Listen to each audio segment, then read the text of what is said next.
mayoral candidate sa Siyudad San Fernando maghaharap sa Plataporma 2022 Candidates Forum.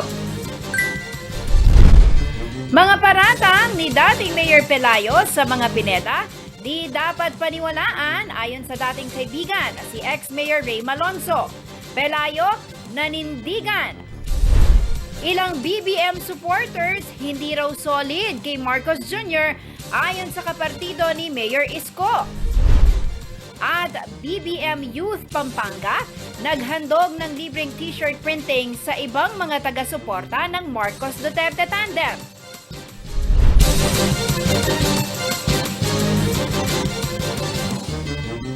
Magandang gabi ka rehiyon. Ako po si Jennifer Salenga. Oras na para sa mga may init na balitang Central Luzon. Maghaharap sa Plataforma Election 2022 Candidates Forum ng CLTV ang apat sa mga kandidato sa pagkaalkalde ng Siyudad San Fernando ngayong Biyernes, April 22. Ang detalye sa ulat na ito.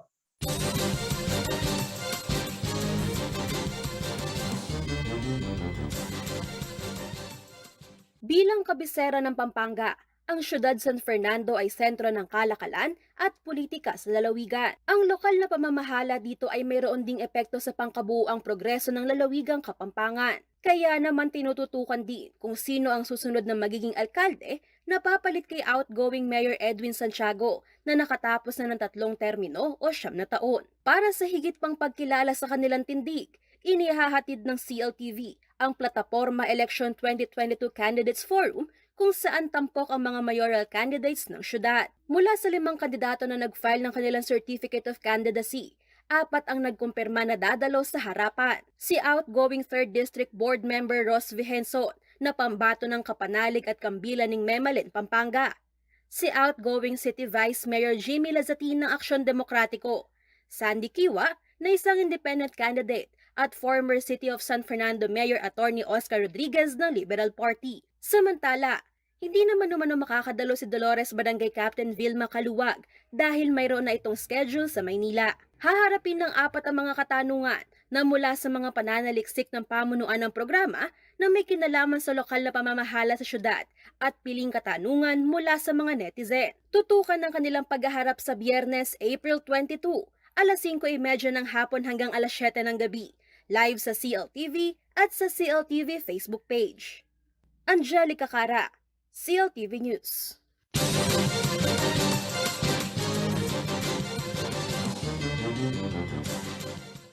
Sa kabila ng krisis na dulot ng pandemya, naging masagana pa rin daw ang sektor ng agrikultura sa rehiyon, ayon po yan sa Department of Agriculture.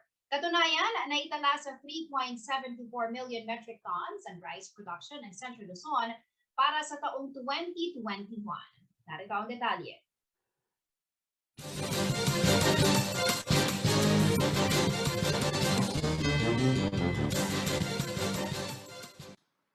Tiniyak ng Department of Agriculture na nananatiling masiglang sektor ng agrikultura sa Central Luzon sa gitna ng COVID-19 pandemic. Sinabi ni DA Regional Executive Director Chris Polo Bautista Jr. na naitala ng kagawaran ng makasaysayang pinakamataas sa produksyon ng palay sa rehiyon at buong bansa noong 2021.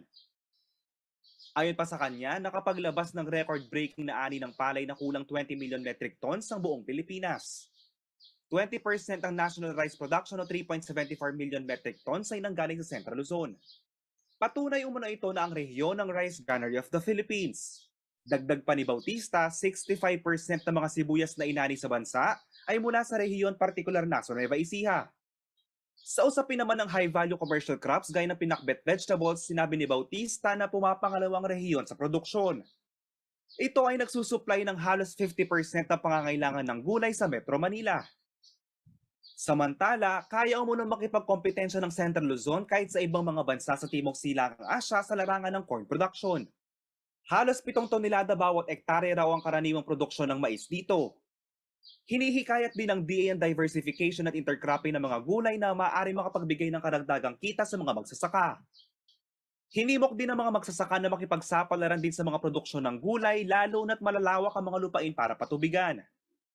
Ang Metro Manila umano ay madaling gawing merkado para sa kanilang mga ani.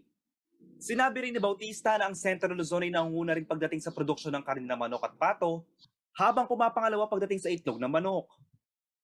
At dahil naman sa African Swine Fever, bumaba ang produksyon ng karne ng baboy sa rehiyon, kaya't ito ay hindi na nangunguna rito. Ibinahagi rin ng direktor na ang rehiyon na nangunguna sa produksyon ng tilapia sa bansa. JM Jesus, CLTV News.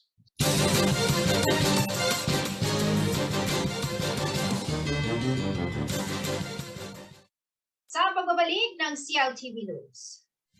Demo ng vote counting machines gagawin ng Comelec sa mga SM Mall hanggang April 24. At ilang BBM supporters, hindi raw solid kay Marcos Jr. ayon sa kapatido ni Mayor Isko. Manatiling nakatutok para sa iba pa mga nangungunang balita ngayong araw.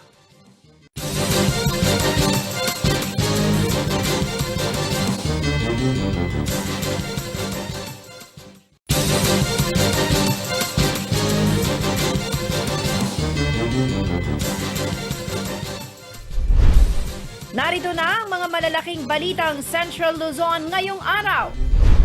4 na mayoral candidate sa siyudad San Fernando maghaharap sa Plataporma 2020.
Nagbabalik ang CLTV News.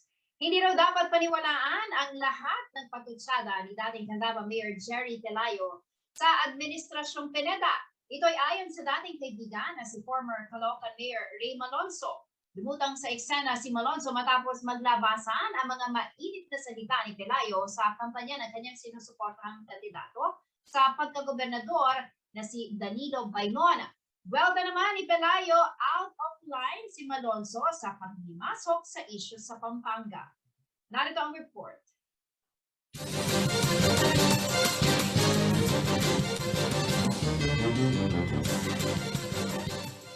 Hindi kaila sa maraming Kapampangan na isang kritiko ng Administrasyong Pineda ang dating Candaba Mayor Jerry Pelayo.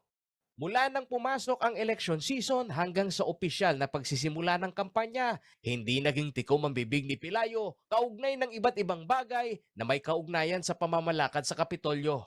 Alam niyo ko baka nita akin na isasabihan ko no totoo po mali. Impami sabi, nga nang kanakong tatay, Jerry, kaya ta kami kilubaw, banda kaya tang begi po ita. Nung man nambut siya, Ililya, kami manitunod! Ang pagsampa ni Pelayo sa entablado ng kampanya ay hindi na bago. 2019 nang suportahan nito ang kandidatura ni dating Bacolod Mayor Jomar Hizon sa pagkagobernador at naging challenger ng mga Pineda. Para sa dating kasamahan sa politika na si former Caloocan Mayor Ray Malonzo, ito na raw ang matagal ng estratehiya ni Pelayo. Holy Week nang humarap sa mga miyembro ng media sa Pampanga si Malonzo. Kwento niya, lumabas daw ito dahil na rin sa mga napanood na video ni Pelayo sa mga kampanya. Ang style kasi ni Mr. Pelayo, sa tingin ko, makikipagkaibigan niya doon sa iniisip niyang makikinabang siya. Katulad ng ginawa sa akin, grabe. Ang daming nagagalit sa kanya nung panahon ako'y nakaupong mayor dahil yung mga kaibigan ko hindi makadikit sa akin dahil siyang nakadikit. Ako naman, akala ko totoo na kaibigan, intention lang pala niya ron, negosyo. Sa press briefing ni Malonzo, binalaan niya si gubernatorial candidate Danilo Bailon na baka mapaglaruan ni Pelayo. I-fact check ang mga statement ni Pelayo sa mga isyung pambabatikos nito sa Administrasyong Pineda. Ito ang dapat daw gawin ayon kay Malonzo. Actually, nung mayor pa siya ng Candaba, nagpaparamdam na siya na gusto niyan lumabang gobernador ng Pampanga. Siguro nakarating yun sa mga Pineda, kaya medyo nagalit sa kanya yung mga Pineda. Noon pa yun, sinasabi niya sa akin na gusto niyan lumaban sa Pampanga. Samantala, sa eksklusibong panayam naman kay Pelayo, tinawag niyang tagapagsalita ng Kapitolyo si Malonzo. Bakit ngayon ka lang? Di ba? Sana nung pa or pagkatapos ng eleksyon. Pwede naman tayo mag-usap eh. Bakit press con? At saka ano ba, may bago ka na mga trabaho? Ikaw ng spokesperson ng Kapitolyo. Okay lang sa akin, pare Ray. Walang nagbago. Well, diskarte mo yan. Pero remember, hindi ako ang kandidato. Paolo G. Santos, CLTV News.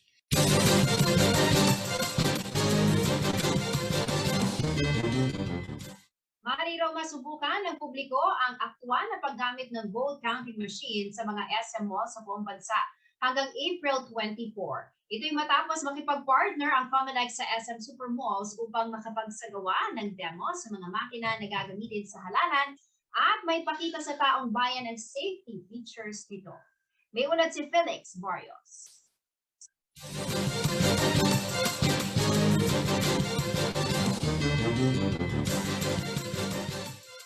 Puspusan ng lahat sa paghahanda mahigit 3 linggo bago ang May 9 national at local elections. Ang Commission on Elections at SM Supermalls lumagda ng Memorandum of Agreement upang maiparana sa taong bayan, lalo na sa mga botante, ang paggamit ng vote counting machines. Sa isang agreement signing sa SM Mall of Asia nitong Lunes, hinimok ni COMELEC Chairman Saidamen Pangarungan ang mga botante na bumisita sa isa sa mga SM Mall sa bansa upang personal nilang maranasan ang paggamit ng VCM. Sinabi pa ni Pangarungan na ang pagiging pamilyar ng mga botante sa mga VCM ay malaking paghahanda para sa araw ng eleksyon. Ito raw ay magbibigay ng kumpiyansa at kapanatagan ng kanilang mga boto ay maitatala at mabibilang ng wasto. Layunin din ng proyektong ito na mabawasan ang pangamba na karaniwang nasa isipan ng mga botante patungkol sa paggamit at seguridad ng mga vote counting machines. Ito anya ay mga makabagong kagamitan na ginagamit na sa ibang bansa. Ang seguridad umano ng mga ito ay napakalaking konsiderasyon sa kanilang mga disenyo. Sinabi rin ni Pangarungan na ang mga programming at mga codes ay ligtas. Kalahok ang 78 SM malls sa buong bansa sa programang ito na nagumpisa nitong Lunes, ika-18 ng Abril sa Mall of Asia sa Pasay. Ang mga SM malls sa National Capital Region at Region 3, Pampanga at Bulacan at Calabarzon Region ay nakaschedule na magkaroon ng demo mula ika-20 hanggang ika-24 ng Abril. Samantala, ang ibang parte ng Luzon, Visayas at Mindanao ay magkakaroon naman ng demo sa ika-22 hanggang ika-24 ng Abril. Ayon sa COMELEC, maaari silang mag-accommodate ng mga nagnanais ng demonstrasyon sa oras na bukas ang mga venues at malls. Hindi lang din umano ito limitado sa mga botante. Ayon pa kay COMELEC spokesperson James Jimenez, gagamit ng 800 balota kada araw ang isang demonstration site at may 78 VCM units na nakatalaga para sa demo na ito. Pagkatapos ng demo ay kokolektahin ang mga VCM units upang magamit na contingency machine sa araw ng eleksyon. Nilinaw rin ni Jimenez na ang mga balotang gagamitin sa demonstrasyon ay maglalaman ng mga pangalan na fictitious o pawang katang-isip lamang. Hindi raw umano sila gagamit ng tunay na pangalan ng mga kandidato. Felix Barrios, CLTV News.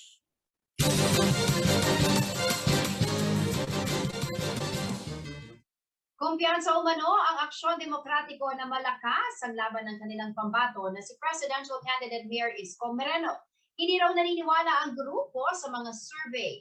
Sa kanilang pag-aanalisa, marami pa rin daw sa mga Marcos Jr. ang tinatawag na soft supporters. Ang detalye sa ulat ni Jenna Lubak, Maruna.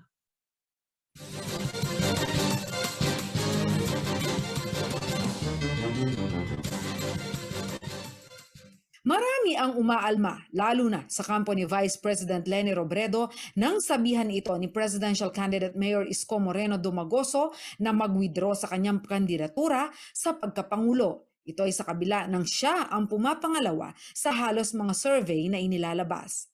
Hindi umano naniniwala ang kampo ni Mayor Isko at ng iba pang presidential candidates sa inilalabas na datos ng ilang survey firm na si Ferdinand Marcos Jr. at Vice President Robredo ang nasa rank 1 at 2. To the point of Secretary Gonzales and Senator Lacson, they cannot also believe that Ferdinand Marcos Jr. has such a high number of more than 50, 60% in fact, sometimes. Sa kanilang pagtingin, wala raw kapasidad si VP Leni na talunin si Marcos Jr. sa kabila ng nakikita nilang paglaki ng bilang ng mga supporters nito. I will admit, yung kanyang mga rallies, yung mga huge rallies, had an effect, no? Had an effect.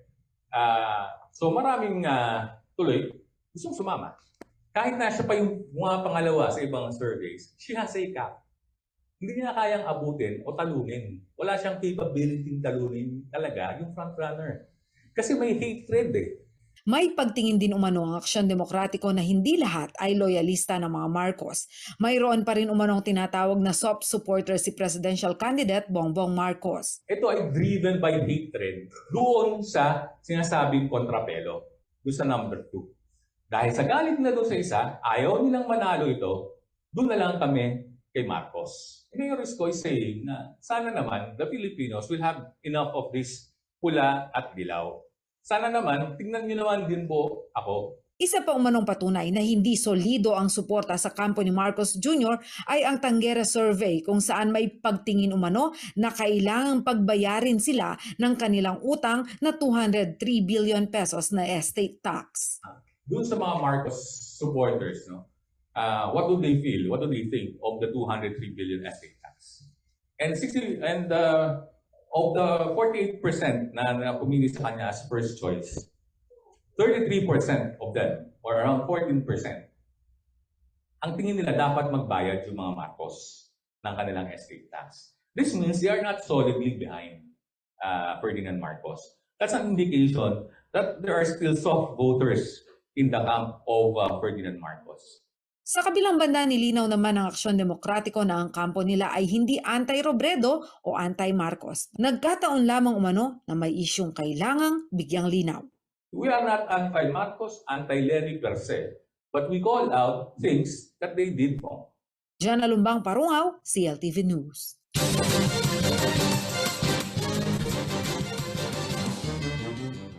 Sa pagbabalik ng CLTV News. Pagtaas ng presyo ng mga bilihin, ramdam sa Central Luzon, 4.6% inflation rate na itala. Manatiling nakatutok at magbabalik. CLTV News.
Nagbabalik ang CLTV News.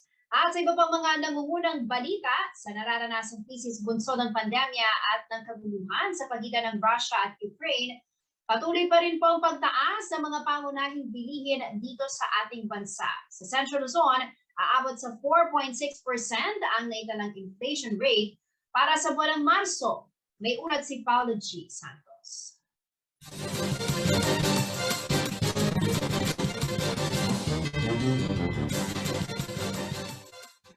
Ang mabilis na pagsiba ng presyo ng produktong petrolyo sa pandaigdigang merkado ay isa sa mga pangunahing sanhi ng mabilis na inflation sa bansa. Dito sa Central Luzon, naitala ang 4.6% na inflation rate nitong nakalipas na buwan ng Marso. Ang inflation ay ang bilis ng pagtaas ng presyo ng mga pangunahing bilihin at serbisyo. Kabilang sa mga nagtaas din ang presyo ng mga household utilities gaya ng kuryente, tubig at LPG. Ang pangalawang commodity group na nagpakita ng mas mabilis na antas ng inflation nitong Marso 2022 ay ang housing, water, electricity, gas, and other fuels na may 6.2% inflation at 30.3% share sa pagtaas ng pangkalatang inflation sa bansa. Ito ay dahil sa mas mabilis na pagtaas ng presyo ng mga sumusunod. Kuryente na may 18.0% inflation mula sa 13.5% inflation noong Pebrero 2022 at LPG na may 26.5% inflation mula sa 17.6% inflation noong Pebrero 2022. 10.3% ang inflation rate sa transportasyon, 36.7% sa gasolina at 58% naman sa diesel o krudo nitong buwan ng Marso. Ayon sa PSA, 13.7% ang ambag nito sa pagtaas ng presyo ng mga pangunahing bilihin. Ang pangatlong commodity group na nagpakita ng mabilis na antas ng inflation nitong Marso ay ang transport na may 10.3% inflation at 13.7% share sa pagtaas ng pangkalatang inflation sa bansa. Ngayong Martes, April 19, matapos ang 3 consecutive weeks ng oil price rollback, tumaas muli ang presyo ng diesel ng 1 pesos and 70 centavos kada litro, 40 to 50 cents naman sa gasolina. Kaya daing na mga motorista, partikular na mga jeepney driver, wala na raw nagiging mabuting balita sa presyo ng kanilang puhunan sa kabuhayan. Masyadong mataas sir, magtataas na naman ngayon sir. Paano na naman yan? Hindi na kumikita. Napupunta lang sa diesel sir. Dati sir 300, ngayon 500 na. Nahihirapan pa kami ng mga nagdi-deliver. Nagkukulangan talaga kami sa dahil mataas yung ng gasolina. Kinukulang yung budget, hindi umabot. Isa nang utang na lang kami na pangkarga ng gasolina. Ngayon minsan na lang, twice a week na lang. Minsan mas maganda pang minsan mag-bike ka lang eh. Mag-bike na lang, sir. Dahil sobrang taas. Paolo G. Santos, CLTV News.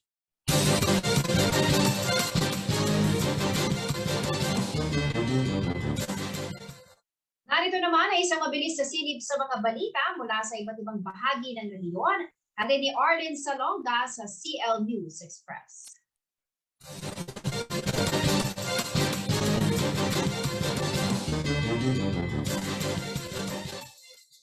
Sisimulan na ang pagbabaon ng Tunnel 5 na bahagi ng Angat Water Transmission Project ng Metropolitan Waterworks and Sewerage System o MWSS. Magiging kahilera ito ng mga tunnels sa paligid ng Ipo Dam sa Norzagaray, Bulacan. Ayon kay Metropolitan Waterworks and Sewerage System o MWSS Administrator Leonor Cleofas, napirmahan na ang kontrata sa China International Water and Electric Corporation.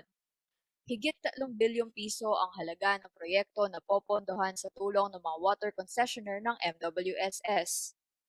Naasahang makakapag-supply ng karagdagang 1,700 million liters per day na tubig ang Tunnel 5 kapag natapos ito sa taong 2024. Makikinabang dito at sa iba pang kaugnay na proyekto ang mga umaasa sa supply ng tubig sa Angat Dam gaya ng Bulacan Bulk Water Supply Project at ilang bahagi ng Rizal at Cavite. Sa Nueva Ecija naman, nakumpleto na ng Department of Public Works and Highways o DPWH ang halos 96 million pesos na drainage improvement sa kahabaan ng daang Maharlika sa Barangay Castellano, San Leonardo.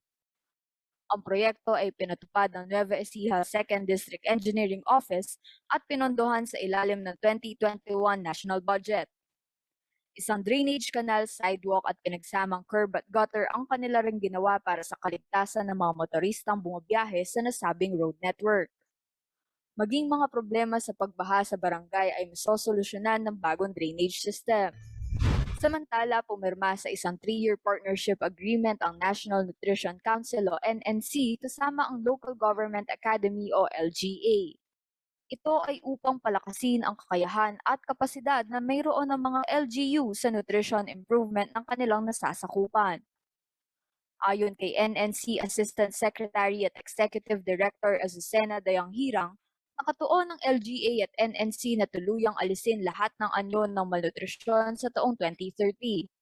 Dagdag ni Dayanghirang, makatutulong ang mga LGU sapagkat ito ang nagpapatupad ng Philippine Plan of Action for Nutrition o PPAN sa pamamagitan ng kanilang local nutrition action plans. Sa ilalim din ng nasabing agreement, ang NNC at LGA ay magsasama upang impluwensyahan ang mga LGU na unahin ang nutrition agenda sa kanilang local planning at budgeting. Ilang online sessions din ang isasagawa upang turuan ng mga lokal na leader patungkol sa nutrition program management. Kasama rin dito ang Learning Hub for Enhanced and Revitalized Nutrition o LEARN program kung saan ang mga high-performing LGU mentor ang magsisilbing gabay ng ibang opisyal. Arlene Salonga, CLTV News.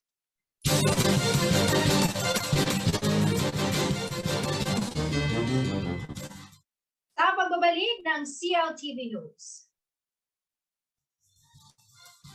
BBM Youth Pampanga naghandog ng libreng t-shirt printing sa ibang mga taga-suporta ng Marcos Duterte team.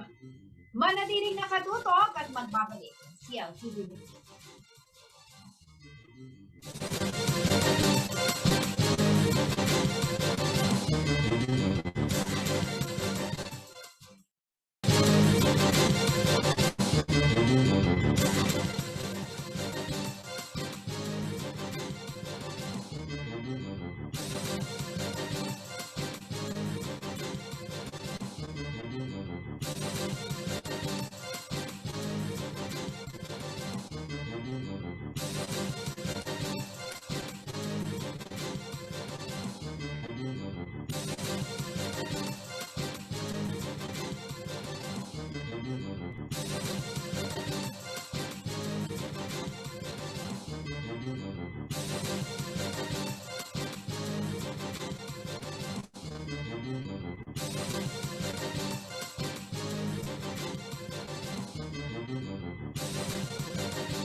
Nagbabalik ang CLTV News. Hindi nagpahuli ang ilang mga taga-suporta ni na Presidential Candidate Ferdinand Marcos Jr. at Vice Presidential Candidate Mayor Sara Duterte sa pagpapahayag ng kanilang pakikiisa sa kampanya. Sa Syudad San Fernando, nagdaos ng libreng t-shirt printing ang BBM Youth Pampanga bilang pagpapakita ng kanilang suporta. May detalye si Felix Barrios.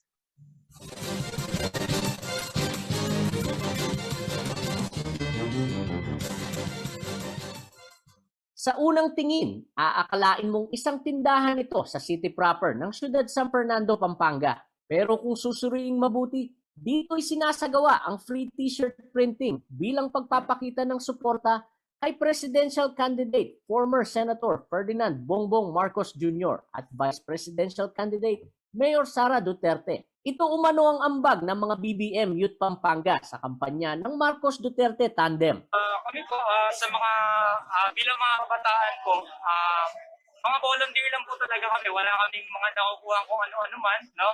Ang pinag-aano na lang talaga namin, hindi na lang po para sa sarili namin, hindi para sumikat kami, kundi para rin sa mga tao, no? Sa mga susunod na mga bata, hindi lamang po sa mga bata, kundi sa lahat, no? Naniniwala umano ang BBM Youth Pampanga sa plataforma ni Marcos. So, marami siyang mga plataforma na po, hindi lamang sa agrikultura, sa edukasyon, at pati na po sa internet, no? Meron siya tinatawag na data bank na gagawin para mapabilis yung ating internet. Pero yung isa sa mga parang hinahangaan po namin ng mga kabataan is yung gusto niyang mapabilis sa lahat, no? Kasi kapag merong pagkakaisa, di ba po, lahat magagawa natin kahit na kasi hindi naniniwala po kami na ang bawat isa ay may kanya-kanyang kakayahan na mahalaga. At kapag pinagsama-sama natin iyon, kaya po natin gawin lahat. Nang tanungin naman namin ng mga supporters ni Marcos na nakapila kung ano ang pinakagusto nila sa mga programa niyang inihahain sa mga Pilipino. Para sir, matuloy na yung sa bataan yung hindi natuloy ng tatay niya, sir. Para magmura yung bilihin. Ano po ba yung hindi natuloy sa bataan, sir? Yung nuclear na ni tatay niya, sir. Sa nakikita niyo po, gaano po kataas yung impact nito sa pagpapaginawa ng buhay ng Pilipino kung darating man? Pag si Bongbong yung nanalo, sir, matutuloy na yun. Magmumura lahat ng bilihin, pati gas. At kung tatanungin kung ano ang pinakagusto nilang mga kwalifikasyon ni former Senator Bongbong Marcos papuntang Malacanang, Yung pagiging niya, katulungin sa kapwa at saka nakatulong siya sa mga Pilipino. ang panawagan ni Andrino ng BBM Youth Pampanga sa kapwa niya kabataan. Sa mga kapwa ko po kabataan at mga kapwa Pilipino, siguro ang pinaka dapat nating pagtuunan yung makakatulong talaga, no? Hindi lamang yung depende, no? Makikita naman po natin yan. Buksan lang natin yung ating mga isipan at makikita natin sa kanilang ugali, sa kanilang personalidad, no? Yun po, vote wisely. Samantala, sa Facebook page ng BBM Youth Pampanga, nilinaw ng grupo na walang katotohanan ng kumakalat na poster kaugnay ng pagdaraos ng Uniting Grand Rally sa Robinson Star Mill sa darating na April 29. Ayon sa grupo, wala pang eksaktong petsa at lugar ang kanilang itinakasang pagtitipon. Felix Barrios, CLTV News.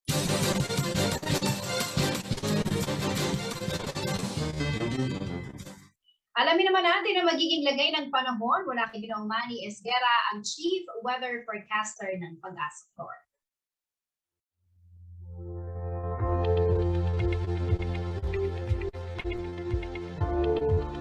Narito po magiging taya ng panahon sa susunod na 24 oras.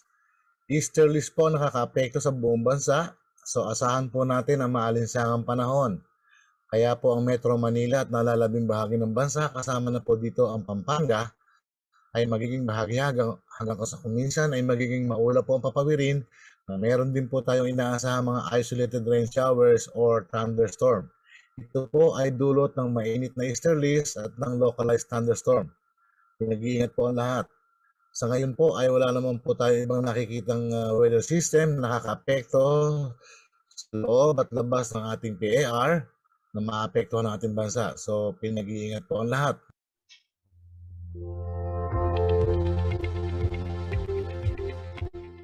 At yan ang mga balitang nakalap ng CLTV News. Para sa karagdagang detalye, maaari po ninyong i-follow ang aming social media pages, Facebook at CLTV36 Official and at CLTV36 News, Twitter at CLTV36, Instagram at CLTV36 Official. Kung nais yung balikan ang mga programa ng CLTV, pwede nyo bisitahin ang aming YouTube channel at CLTV36 Official at ang aming website www.cltv36.tv. Mapapanood din po ang mga programa ng CLTV nationwide via Signal Channel 115 at sa ating 39 cable partners. Kasama buong pwersa ng CLTV News and Current Affairs, ako po si Jennifer Salenga. Maraming salamat po.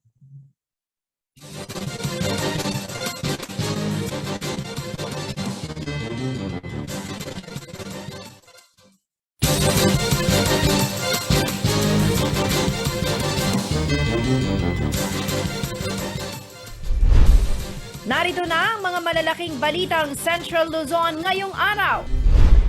4 na mayoral candidates sa Siyudad San Fernando maghaharap sa Plataporma 2022 Candidates Forum.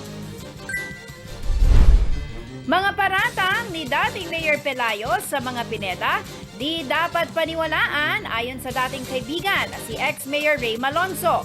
Pelayo, nanindigan. Ilang BBM supporters hindi raw solid kay Marcos Jr. ayon sa kapartido ni Mayor Isko.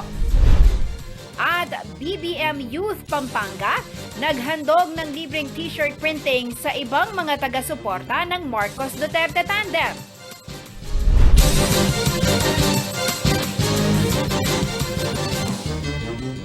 Magandang gabi ka rehiyon. Ako po si Jennifer Salenga. Oras na para sa mga may init na balitang Central Luzon. Maghaharap sa Plataporma Election 2022 Candidates Forum ng CLTV ang 4 sa mga kandidato sa pagkaalkalde ng Siyudad San Fernando ngayong Biyernes, April 22. Ang detalye sa ulat na ito.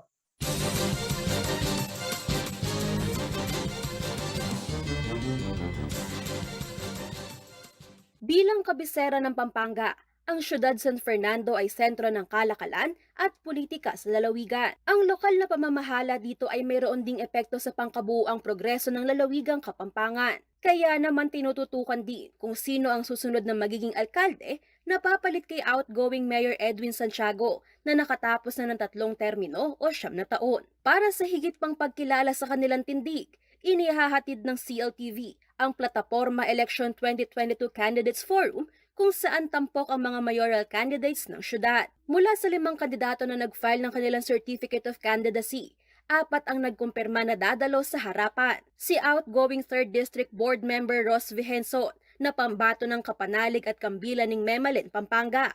Si outgoing City Vice Mayor Jimmy Lazatin ng Aksyon Demokratiko.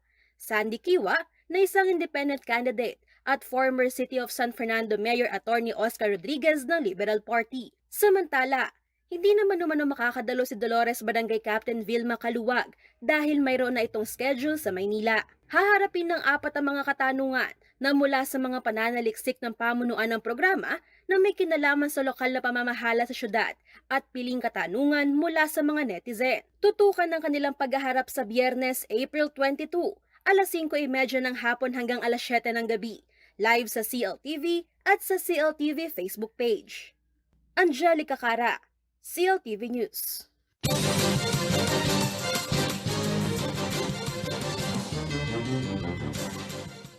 Sa kabila ng krisis na dulot ng pandemya, naging masagana pa rin daw ang sektor ng agrikultura sa rehiyon, ayon po yan sa Department of Agriculture. Katunayan, naitala sa 3.74 million metric tons ang rice production ng Central Luzon para sa taong 2021. Narito ang detalye.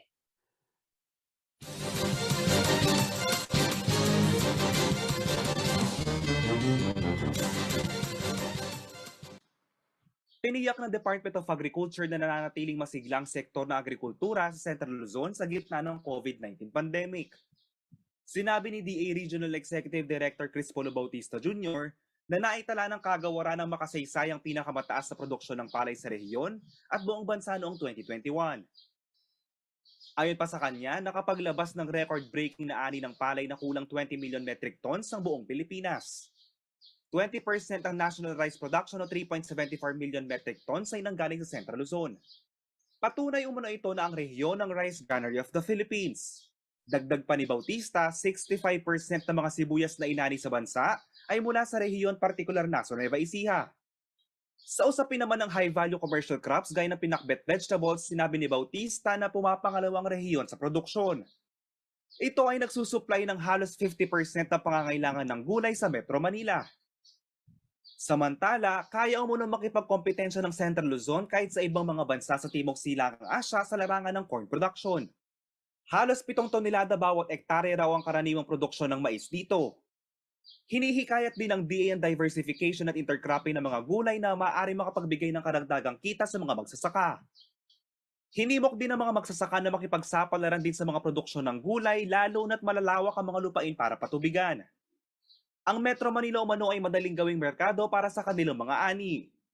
Sinabi rin ni Bautista na ang Central Luzon ay nangunguna rin pagdating sa produksyon ng karne ng manok at pato, habang pumapangalawa pagdating sa itlog ng manok.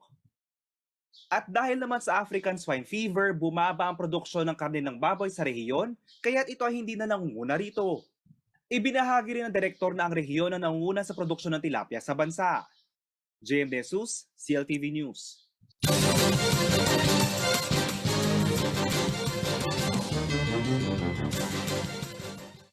Sa pagbabalik ng CLTV News. Demo ng vote counting machines gagawin ng Comelec sa mga SM Mall hanggang April 24. At ilang BBM supporters, hindi raw solid kay Marcos Jr. ayon sa kapatido ni Mayor Isko. Nanatiling nakatutok para sa iba pa mga nangungunang balita ngayong araw.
Nagbabalik ang CLTV News. Hindi raw dapat paniwalaan ang lahat ng pagtutsada ni dating Candaba Mayor Jerry Pelayo sa Administrasyong Pineda. Ito ay ayon sa dating kaibigan na si former Caloocan Mayor Ray Malonzo. Lumutang sa eksena si Malonzo matapos maglabasan ang mga mainit na salita ni Pelayo sa kampanya ng kanyang sinusuportahang kandidato sa pagkagobernador na si Danilo Bainon. Welda naman ni Pelayo out of line si Malonzo sa paghimasok sa isyu sa Pampanga. Narito ang report.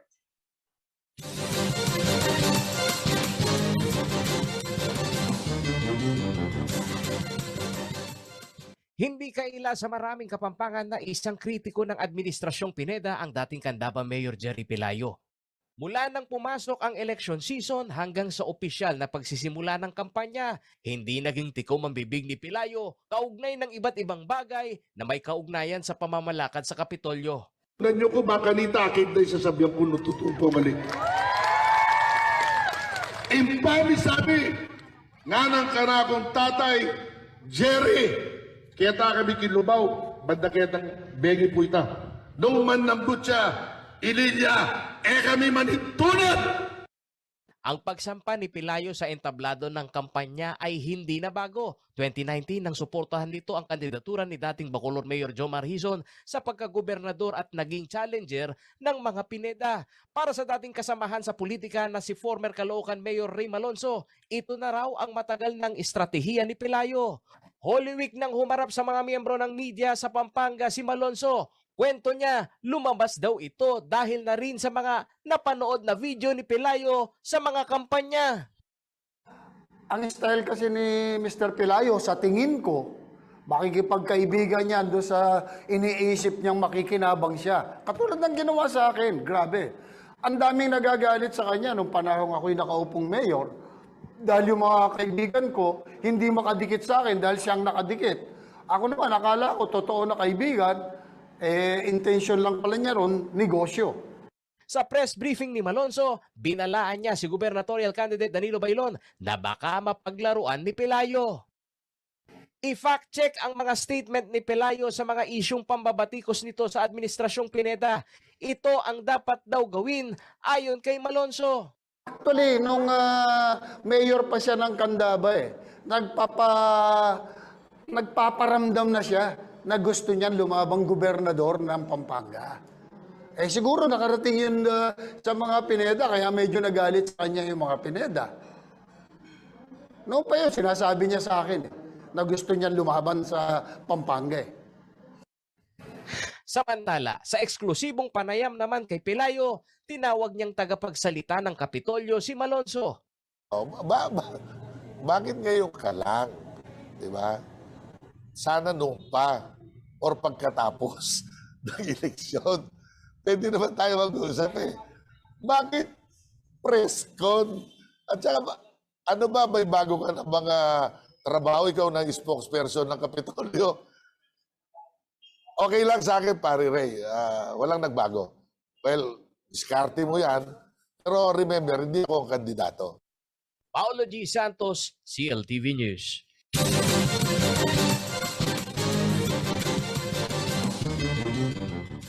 Maaari raw masubukan ng publiko ang aktwal na paggamit ng vote counting machine sa mga SM malls sa buong bansa hanggang April 24. Ito'y matapos makipag-partner ang COMELEC sa SM Supermalls upang makapagsagawa ng demo sa mga makina na gagamitin sa halalan at may pakita sa taong bayan ang safety features nito. May ulat si Felix Barrios.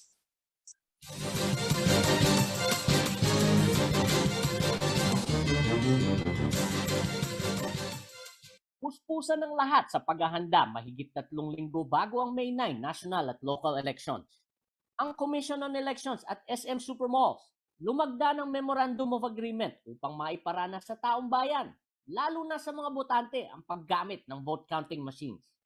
Sa isang agreement signing sa SM Mall of Asia nitong Lunes, hinimok ni COMELEC Chairman Saidamen Pangarungan ang mga botante na bumisita sa isa sa mga SM Mall sa bansa upang personal nilang maranasan ang paggamit ng VCM. Sinabi pa ni Pangarungan na ang pagiging pamilyar ng mga botante sa mga VCM ay malaking paghahanda para sa araw ng eleksyon.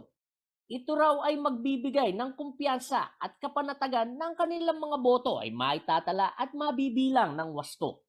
Layunin din ng proyektong ito na mabawasan ang pangamba na karaniwang nasa isipan ng mga botante patungkol sa paggamit at seguridad ng mga vote counting machines. Ito anya ay mga makabagong kagamitan na ginagamit na sa ibang bansa. Ang seguridad umano ng mga ito ay napakalaking konsiderasyon sa kanilang mga disenyo. Sinabi rin ni Pangarungan na ang mga programming at mga codes ay ligtas. Kalahok ang 78 SM malls sa buong bansa sa programang ito na nagumpisa nitong Lunes, ika-18 ng Abril sa Mall of Asia sa Pasay.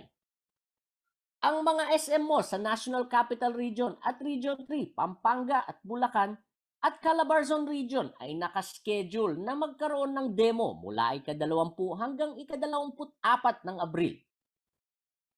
Samantala, ang ibang parte ng Luzon, Visayas at Mindanao ay magkakaroon naman ng demo sa ika-22 hanggang ika-24 ng Abril. Ayon sa COMELEC, maaari silang mag-accommodate ng mga nagnanais ng demonstrasyon sa oras na bukas ang mga venues at malls. Hindi lang din umano ito limitado sa mga botante.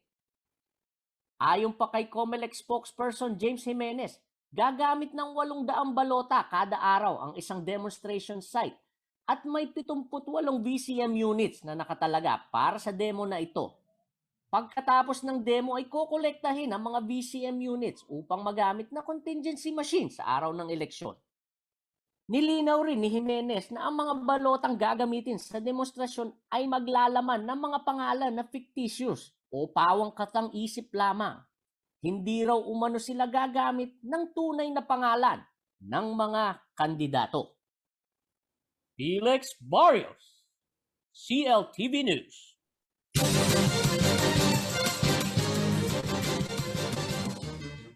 Kumpiyansa umano ang Aksyon Demokratiko na malakas ang laban ng kanilang pambato na si Presidential Candidate Mayor Isko Moreno. Hindi raw naniniwala ang grupo sa mga survey. Sa kanilang pag-aanalisa, marami pa rin daw sa mga Marcos Jr. ang tinatawag na soft supporters. Ang detalye sa ulat ni Jenna Luba, Maruna.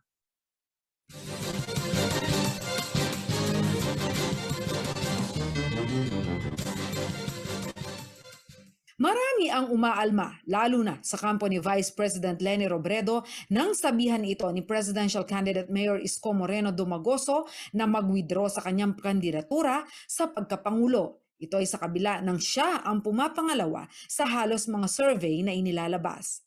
Hindi umano naniniwala ang kampo ni Mayor Isko at ng iba pang presidential candidates sa inilalabas na datos ng ilang survey firm na si Ferdinand Marcos Jr. at Vice President Robredo ang nasa rank 1 at 2. To the point of Secretary Gonzales and Senator Lacson, they cannot also believe that Ferdinand Marcos Jr. has such a high number of more than 50, 60% in fact, sometimes.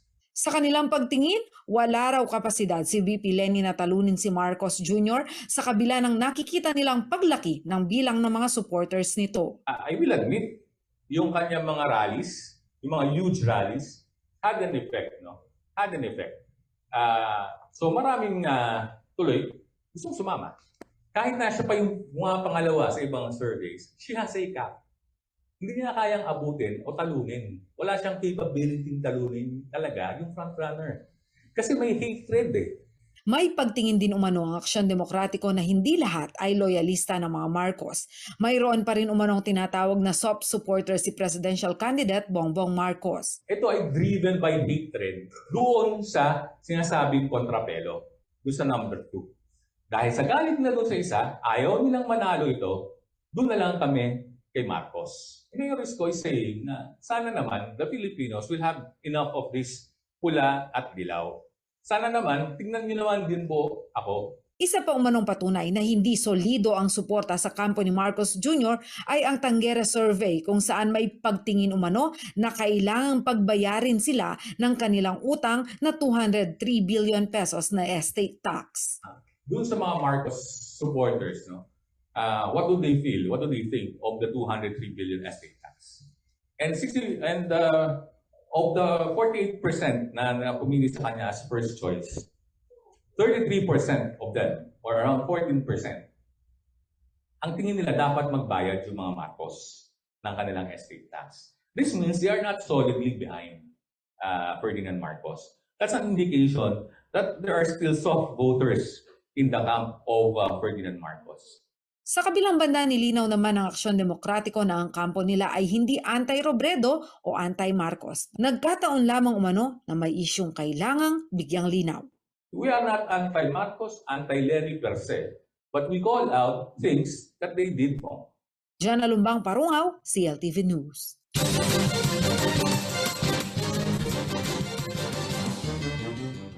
Sa pagbabalik ng CLTV News.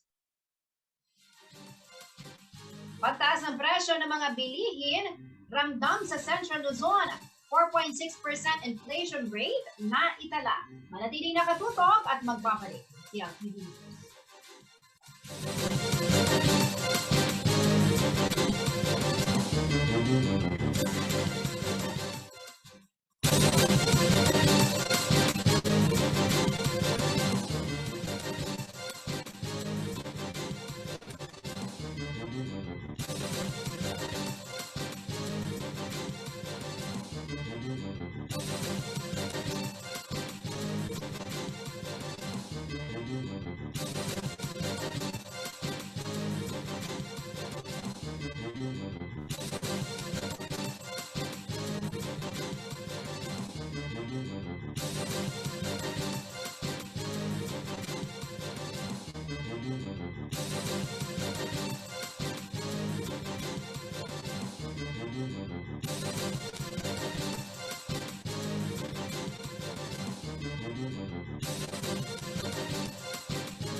Nagbabalik ang CLTV News. At sa iba pang mga nangungunang balita sa nararanasang krisis bunso ng pandemya at ng kaguluhan sa pagitan ng Russia at Ukraine, patuloy pa rin po ang pagtaas sa mga pangunahing bilihin dito sa ating bansa. Sa Central Luzon, aabot sa 4.6% ang naitalang inflation rate para sa buwan ng Marso. May ulat si Paulo G. Santos.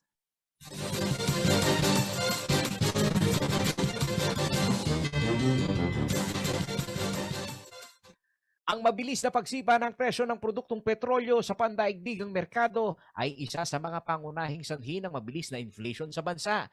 Dito sa Central Luzon, naitala ang 4.6% na inflation rate nitong nakalipas na buwan ng Marso. Ang inflation ay ang bilis ng pagtaas ng presyo ng mga pangunahing bilihin at serbisyo. Kabilang sa mga nagtaas din ang presyo ng mga household utilities gaya ng kuryente, tubig at LPG.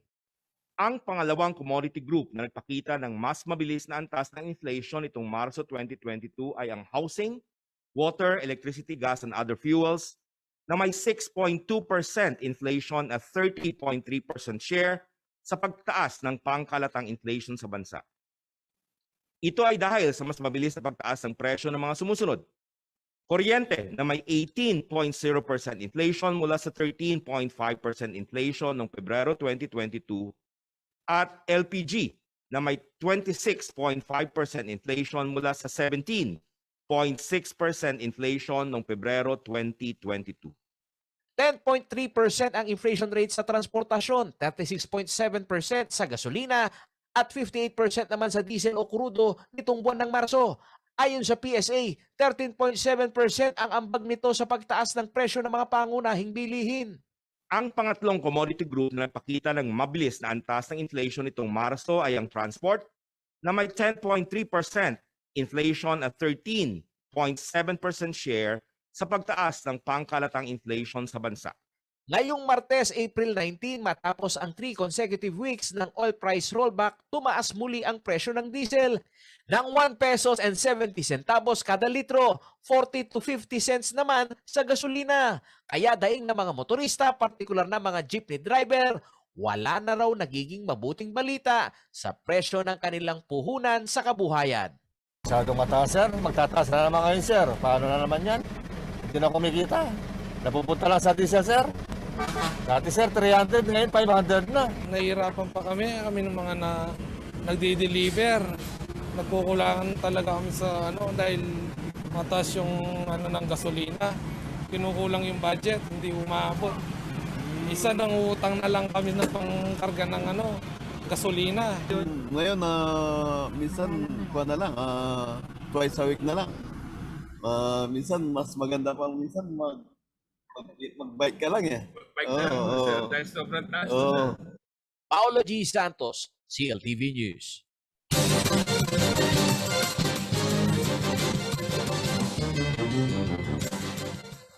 Narito naman ay isang mabilis na silip sa mga balita mula sa iba't ibang bahagi ng rehiyon. Atin ni Arlen Salonga sa CL News Express.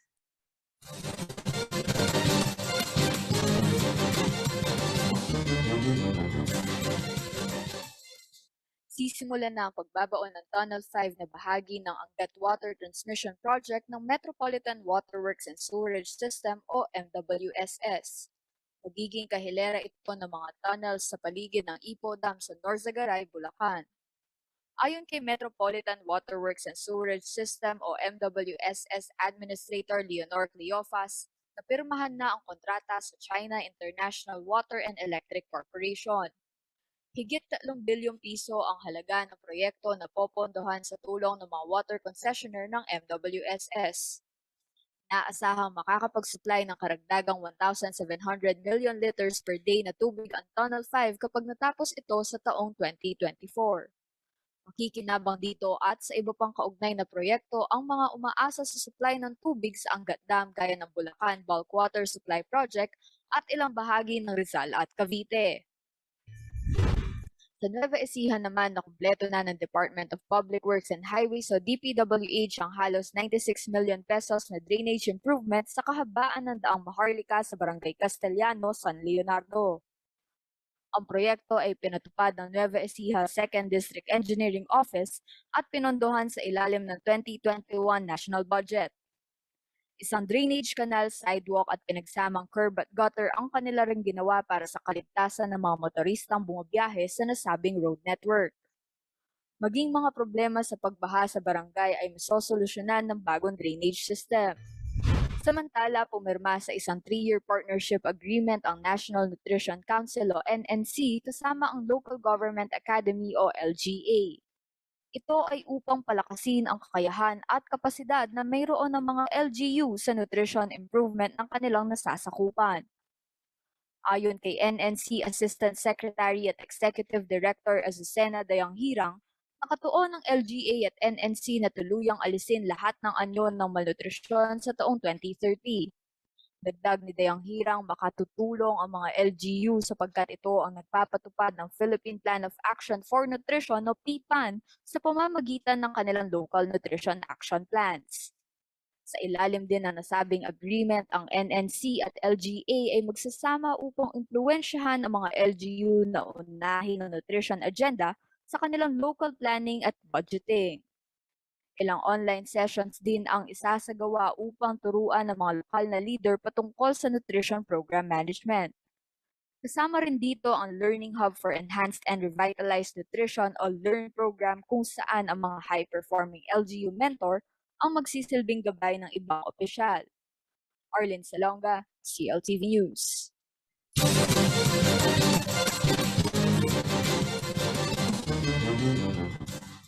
Sa pagbabalik ng CLTV News. BBM Youth Pampanga naghandog ng libreng t-shirt printing sa ibang mga taga-suporta ng Marcos Duterte team. Manatiling nakatutok at magbabalik ng CLTV News.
Nagbabalik ang CLTV News.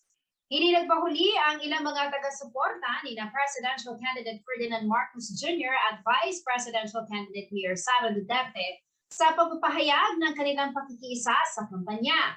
Sa Syudad San Fernando, nagdaos ng libreng t-shirt printing ang BBM Youth Pampanga bilang pagpapakita ng kanilang suporta. May detalye si Felix Barrios.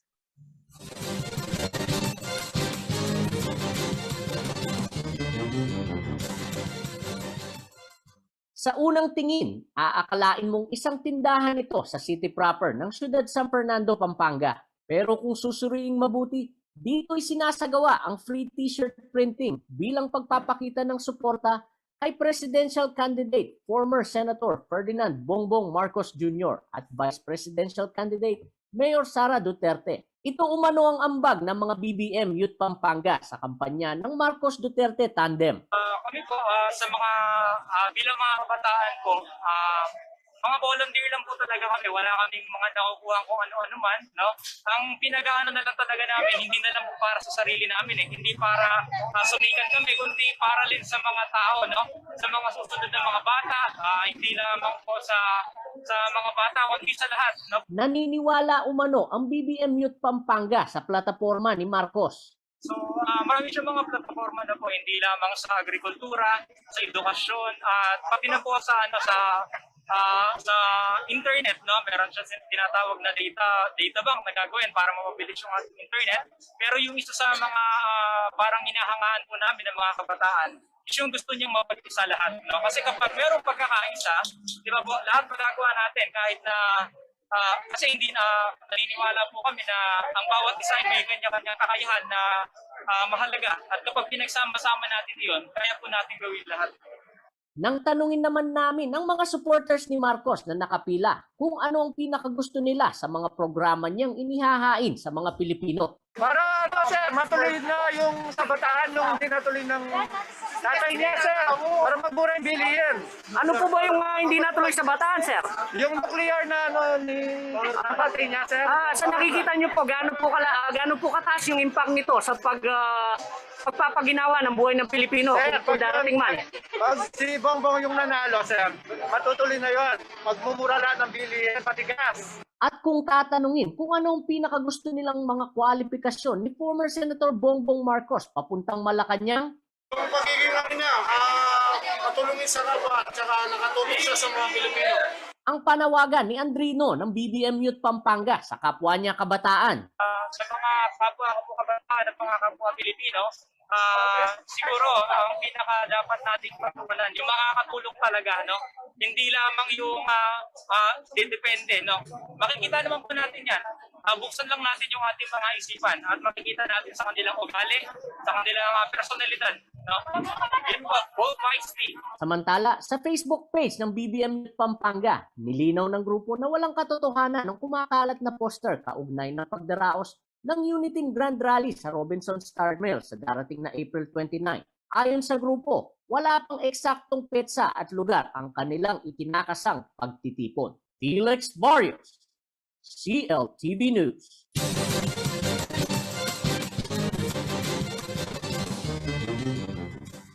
Alamin naman natin ang magiging lagay ng panahon mula kay Ginoong Manny Esguera, ang Chief Weather Forecaster ng Pag-asa.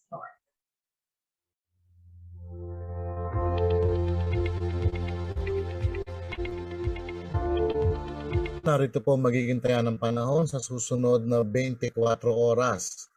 Easterlies po nakakaapekto sa buong bansa, so asahan po natin ang maalinsangang panahon. Kaya po ang Metro Manila at nalalabing bahagi ng bansa, kasama na po dito ang Pampanga, ay magiging bahagi hanggang sa kuminsan ay magiging maulap po ang papawirin na meron din po tayong inaasahang mga isolated rain showers or thunderstorm. Ito po ay dulot ng mainit na easterlies at ng localized thunderstorm. Pinag-iingat po ang lahat. Sa ngayon po ay wala naman po tayo ibang nakikitang weather system na nakakaapekto sa loob at labas ng ating PAR na maapektuhan ng ating bansa. So pinag-iingat po ang lahat.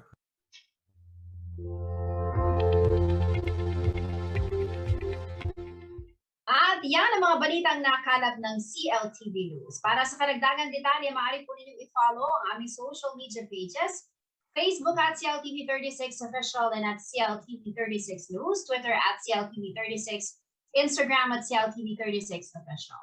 Kung nais yung balikan ng mga programa ng CLTV, pwede nyo bisitahin ang aming YouTube channel at CLTV36 Official at ang aming website www.cltv36.tv. Mapapanood din po ang mga programa ng CLTV nationwide via Signal Channel 115 at sa ating 39 cable partners. Kasama buong parsa ng CLTV News and Current Affairs, ako po si Jennifer Salenga. Maraming salamat po.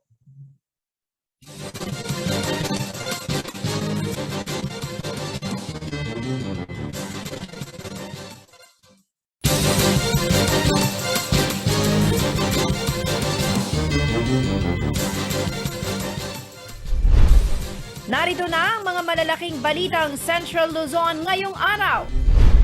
4 na mayoral candidates sa Siyudad San Fernando maghaharap sa Plataforma 2022 Candidates Forum. Mga paratang ni dating Mayor Pelayo sa mga pineta, di dapat paniwalaan ayon sa dating kaibigan na si ex-Mayor Ray Malonzo. Pelayo, nanindigan. Ilang BBM supporters hindi raw solid kay Marcos Jr. ayon sa kapartido ni Mayor Isko. At BBM Youth Pampanga naghandog ng libreng t-shirt printing sa ibang mga taga-suporta ng Marcos Duterte tandem.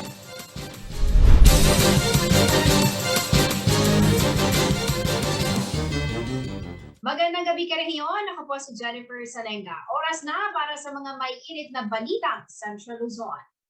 Maghaharap sa Plataforma Election 2022 Candidates Forum ng CLTV ang 4 sa mga kandidato sa pagkaalkalde ng Siyudad San Fernando ngayong Biyernes, April 22.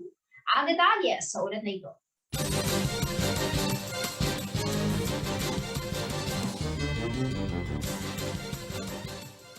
Bilang kabisera ng Pampanga, ang Siyudad San Fernando ay sentro ng kalakalan at politika sa lalawigan. Ang lokal na pamamahala dito ay mayroon ding epekto sa pangkabuuang progreso ng lalawigang Kapampangan. Kaya naman tinututukan din kung sino ang susunod na magiging alkalde na papalit kay outgoing Mayor Edwin Santiago na nakatapos na ng 3 termino o 9 na taon. Para sa higit pang pagkilala sa kanilang tindig, inihahatid ng CLTV ang Plataforma Election 2022 Candidates Forum kung saan tampok ang mga mayoral candidates ng syudad. Mula sa 5 kandidato na nag-file ng kanilang Certificate of Candidacy, 4 ang nagkumpirma na dadalo sa harapan. Si outgoing 3rd District Board Member Ross Vihenson na pambato ng Kapanalig at Kambilan ng Memalin, Pampanga.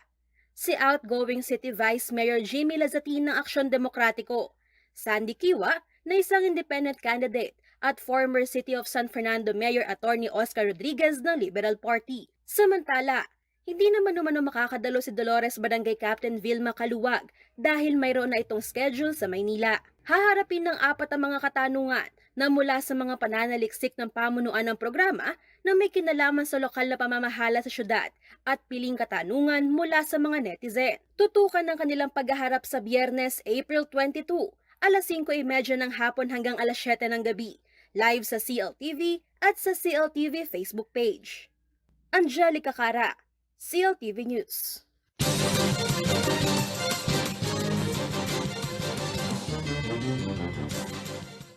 Sa kabila ng krisis na dulot ng pandemya, naging masagana pa rin daw ang sektor ng agrikultura sa rehiyon, ayon po yan sa Department of Agriculture. Katunayan, naitala sa 3.724 million metric tons ang rice production ng Central Luzon para sa taong 2021. Narito ang detalye.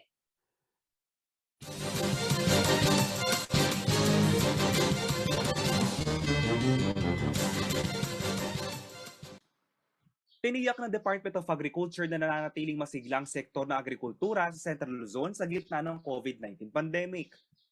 Sinabi ni DA Regional Executive Director Crispolo Bautista Jr. na naitala ng kagawaran ng makasaysayang pinakamataas na produksyon ng palay sa rehiyon at buong bansa noong 2021. Ayon pa sa kanya, nakapaglabas ng record-breaking na ani ng palay na kulang 20 million metric tons ng buong Pilipinas. 20% ang national rice production o 3.74 million metric tons ay nanggaling sa Central Luzon. Patunay umano ito na ang rehiyon ng rice granary of the Philippines. Dagdag pa ni Bautista, 65% ng mga sibuyas na inani sa bansa ay mula sa rehiyon partikular na sa Nueva Ecija. Sa usapin naman ng high-value commercial crops gaya ng pinakbet vegetables, sinabi ni Bautista na pumapangalawang rehiyon sa produksyon. Ito ay nagsusupply ng halos 50% ng pangangailangan ng gulay sa Metro Manila. Samantala, kaya umunong makipagkompetensya ng Central Luzon kahit sa ibang mga bansa sa Timog Silangang Asya sa larangan ng corn production. Halos 7 tonelada